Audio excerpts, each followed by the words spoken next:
আপুনি চেষ্টা কৰি ভাগৰি পৰিছে নেকি? ভবা কথাবোৰ ভবামতে নহ'ব যেন লাগিছে নেকি? দেখা সপোনবোৰ দিঠক হৈ নুঠিব যেন লাগিছে নেকি? মনত ৰাখিব, চেষ্টাৰ অসাধ্য একো নাই। নেৰানেপেৰাকৈ ভাগৰি নপৰাকৈ চেষ্টা কৰি থাকিলে সফলতাই এদিন নহয় এদিন আপোনাক লগ দিবই। মাত্ৰ চেষ্টা কৰি যাওক আৰু সফল নোহোৱা পৰ্যন্ত ৰৈ নিদিব। সফল নোহোৱালৈকে এই দিনবোৰত ধৈৰ্য সহকাৰে কাম কৰি যাওক। ধৈৰ্য নেহেৰুৱাব।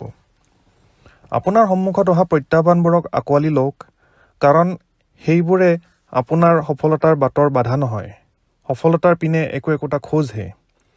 জীৱনৰ প্ৰত্যাহ্বানবোৰ আহে আপোনাক ভাঙি পেলাবলৈ নহয়, বৰঞ্চ আপোনাক শক্তিশালী কৰিবলৈহে। সেয়েহে প্ৰত্যাহ্বানবোৰক ধন্যবাদ জনাওক।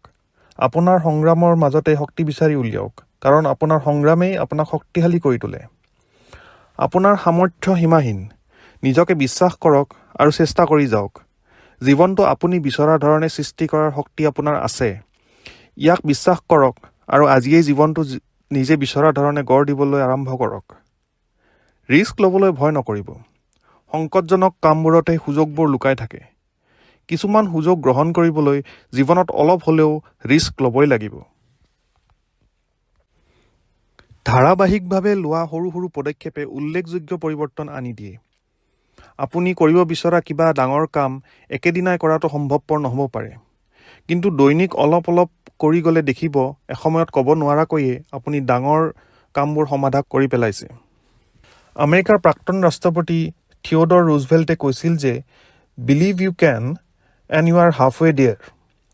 ইয়াৰ অৰ্থ হ'ল আপুনি কোনো এটা কাম কৰিব পাৰে বুলি বিশ্বাস কৰাটোৱে কামটো আধা সম্পূৰ্ণ কৰাৰ নিচিনা। আন এজন বিখ্যাত লিখক ক্ৰিষ্টিয়ান ডি লাৰ্চনে কৈছে যে believe in yourself, know' that there is something inside you that is greater than any obstacle.